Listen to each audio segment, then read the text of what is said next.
بەیانیتان باش بە ناوی کۆمەڵگەی پەروەردەی مارگرێتەوە بە خێراتتان دەکەین. سەرەتاش بۆ ڕێزگرتن لە گیانی پاکی شەهیدانی کورد ساتێک دەوەستین فەرموون.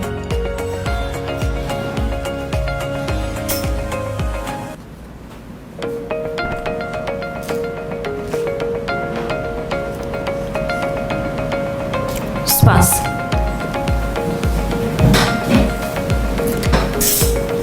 بەڕێزان، کۆمەڵگەی پەروەردەی مارگرێت هەمیشە لە خزمەتی پەروەردە و فێرکردندا بووە.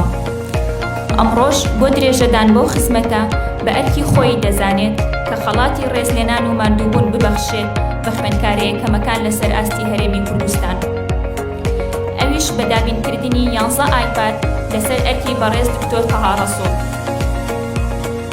ئێستاش داوا لە بەڕێز دکتۆر تەها ڕەسوڵ دەکەین بەڕێوەبەری کۆمپانیای مارگرێت بفەرمێ بە پێشکەشکردنی چەند وتەیەک.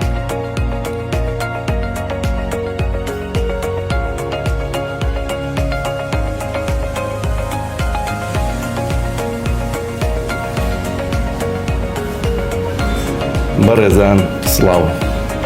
بەڕێز جەنابی مامۆستا عومەر جێگیری پەروەردەی گشتی، بەڕێز مامۆستا بەکر، بەڕێوەبەری پەروەردەی ڕۆژهەڵاتی سلێمانی، بە خێراتنی جەنابتان دەکەم. خۆشحاڵم ئەمڕۆ مامۆستا عومەر مامۆستا بەکر کە لە باخچە پیرۆزەکەی قوتابخانەکەی جەنابتان و لەم دەڤەرەیە لەم کوردستانە ئازیزەیە لەم پارچەی کوردستانی باشوورەیە ئەم گوڵە جوانانەتان ڕازانەوە و پێشکەشی کۆمەڵگا و کورد و کوردستانیەکەن.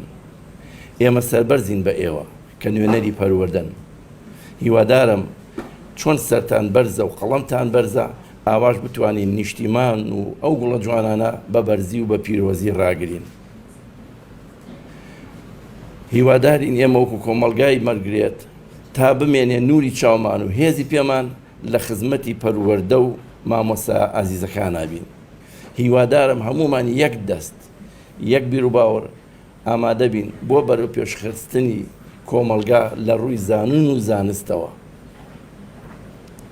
جارێک کە بە خێراتنتان دەکەین، جارێک کە سوپاستان دەکەین مامۆستایانی بەڕێز کە توانیوتانە کۆمەڵگا بگەێنە ئاستێک کە ئەم قوتابیانەی تیا پەروەردەکەن و پێشکەشی نیشتیمانیکەن و زۆر سوپاسان دەکەم. سوپاس بۆ دکتۆر تەها. داوا لە بەڕێز مامۆستا عومەر یاریدەدەری بەڕێوەبەری گشتی پەروەردەی سلێمانی دەکەین بفەرمێ بۆ چەند وتەیەک.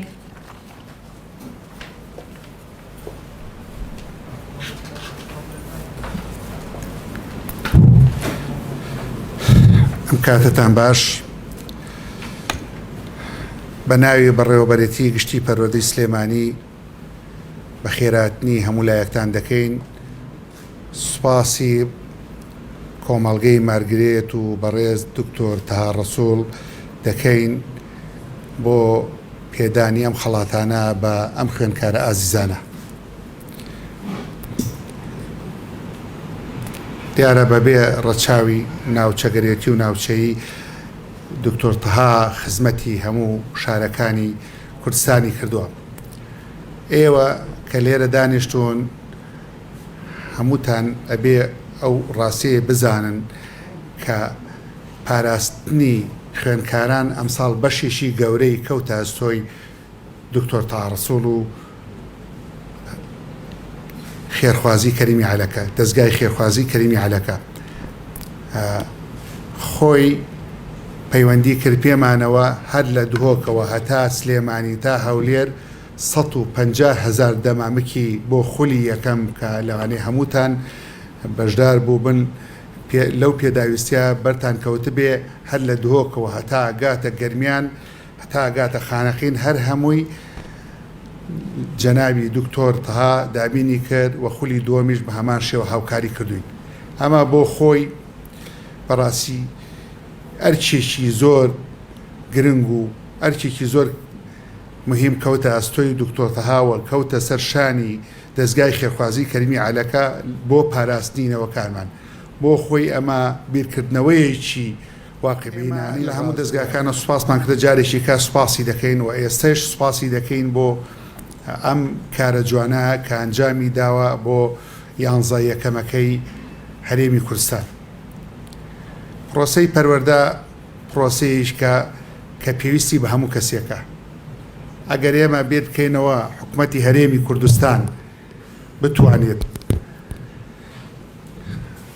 هەموو پێداویستی و هەموو ئیش و کارەکانی وەزارەتی پەروەردە جێبەجێ بکە، حکوومەتی هەرێمی کوردستان بە تاکید ناتوانێت، بە تاکید ناتوانێت ئەوە نەک لەم قۆناغەدا بەڵکو لەو قۆناغانەشی کە بودجەیەکی باشە بووە، ژیان و گوزەرانێکی باشە بۆ هاوڵاتیان، لە حکوومەتی عێراقیەوە بودجەیەکی باش بووە، هەمومانە گەیشتووە، بەڵام ئێمە هەموو کاتی هەر پێویستمان بە کەسوکاری خوێندکارانە بۆ، بە دایک و باوکیانە بۆ، بە پیاوە دیارەکانی شار و دەوڵەمەنەکان و ئەوانەی خێرخواکانی شار و شارەکانی کوردستان هەبووە. چکە بەبێ ئەوان نەمانتوانیوە بەڕاستی پەروەردە بخەینە سەر ئەو ڕاستەڕێی کە هەمومان چاوەڕوانیتی. بۆیە ئێستا قۆناغێکی زۆر هەستیارترا دەژین، قۆناغێکە دەژین لە ساڵی 2015ەوە ئێمە بە قۆناغی قەیرانی دارایی و شەڕی داعش و شەڕێکی نەخوازراوە تێپەڕ بین کە ئەو شەڕە لە توانا و ئیمکانێتی حکوومەتی هەرێمی کوردستاندا نەبوو. حکوومەتی هەرێمی کوردستان نەی دەتوانی بەڕاستی بەرگەی ئەو شەڕە بگرێت لە ڕووی داراییەوە، لە ڕووی هێز و ئەسلحە و پێشمەرگەوە توانیمان سەرکەوتن بەدەستبێنین، بەڵام بۆ دارایی پێویستیمان بە خێرخوا و پیاوچاک و ئەوانەی کە لە وڵاتەدا سوودێکیان وەرگرتۆ لە وڵاتەدا پێویستمان بەوانە بوو توانیان هەمویان هاوکاریان کرد. یەکێک لەوانەی کە دەستگای خێرخوازی کەریمی عەلەکەیە و دەستگاکانی کەش ئێمە سوپاسی هەر هەمویان دەکەین، هەموو دەستگاکانی کە هەموو ڕێکخراوەکانی کە هەموو کۆمپانیەکانی کە بەدایان مەکتەبیان بۆ دروست کردین، ئەمانە هەر هەمووی خزمەتێکی گەورەیە بە نیشتمان و ڕۆڵە و گەلەکانیان. ئێمە ئەمڕۆ لە مەراسیمەدا کە 11 خوێندکاری هەرێمی کوردستان دەبینین کە لە ئاسێکی باڵادا نمرەیەکی لە جیاندا گرنگی بە پەروەردە دراوە، چۆن کە ئەم کتێبانە دەبینم دڵم پێی خۆشە، ئەم کتێبە فەلسەفیانە قسەیەکی ڤیکتۆر هۆگۆم هاتەوە یاد، زۆر قسەیە کاڵێ هەر وڵاتێک ئەگەر بێوێ پێش بکەوێ دەبێت سجنێک دابخات قوتابخانەیە بکاتەوە، سجنێک دابخات قوتابخانەیە بکاتەوە.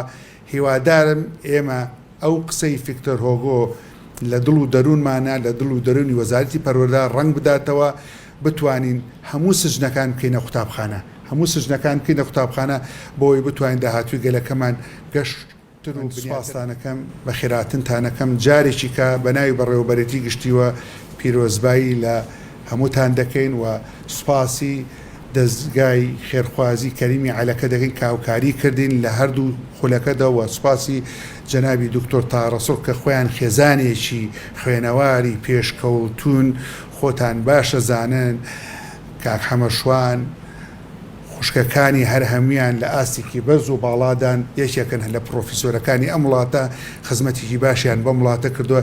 هیوادارین هەر بەو ڕێچکەیە بمێننەوە، هەر بەو شێوازە بمێنەوە بتوانن خزمەتی ڕۆڵەکانی گەلەکەمان بکەن. دووبارە سوپاسیان دەکەین.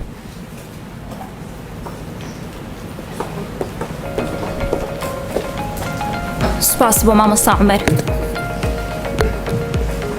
ئێستاش دەچینە لای پێشکەشکردنی خەڵاتی ڕێزلێنان و ئەو خەڵاتانی کە لەلایەن کۆمەڵگەی پەروەردەی مارگرێتەوە دابین کراون بۆ خوێندکاران.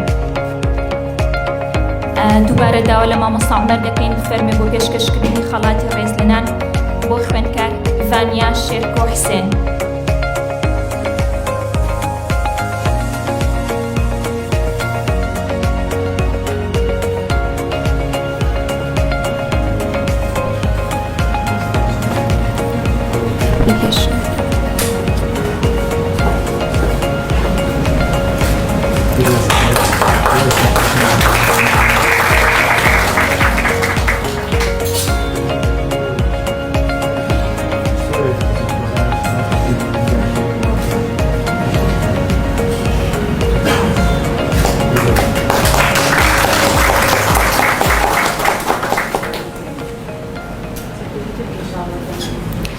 خوێندکار لەنیا فەلاح حسێن.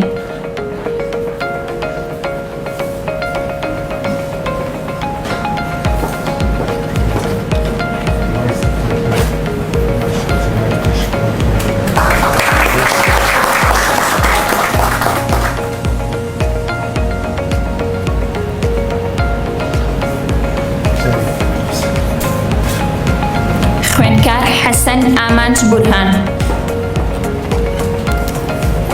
عفو ئەگەر مامۆستا ئاشنا خوێندکار هەدی خوێندکار حەسەن وەربگرێت خۆی ئامادە نییە. خوێندکار دەریا سلێمان عەلی.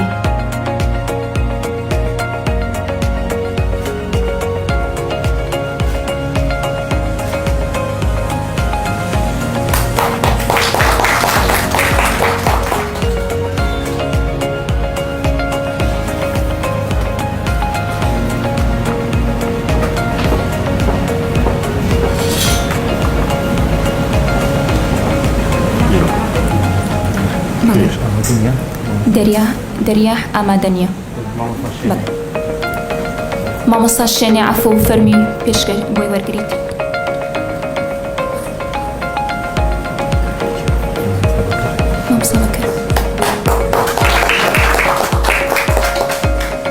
سوپاس بۆ مامۆستا عومەر. داوا لە بەڕێز مامۆستا بەکر دەکەین بەڕێوەبەری پەروەردەی ڕۆژئاو سارا بەدرخان محەممەد.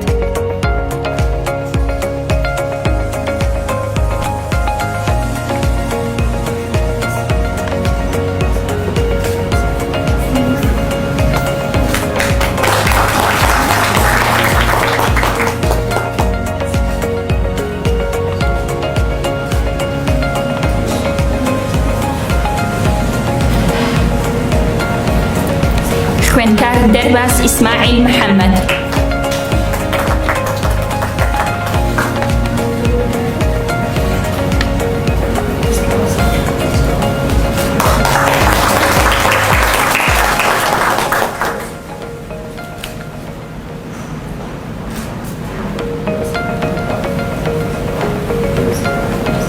خوێندکار میر ڕەحیم کەریم.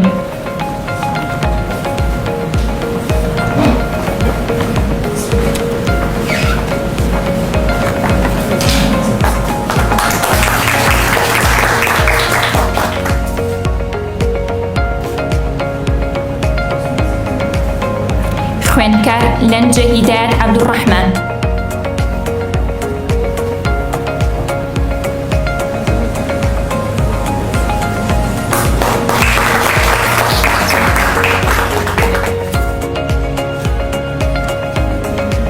خوێندکار حەسیبە جەمال عومەر.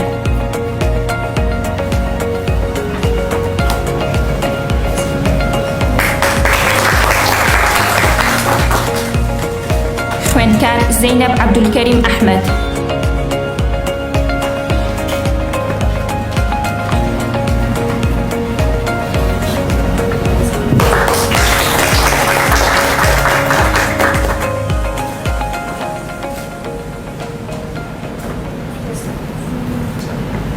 خوێندکار مینا زاهر مستەفا.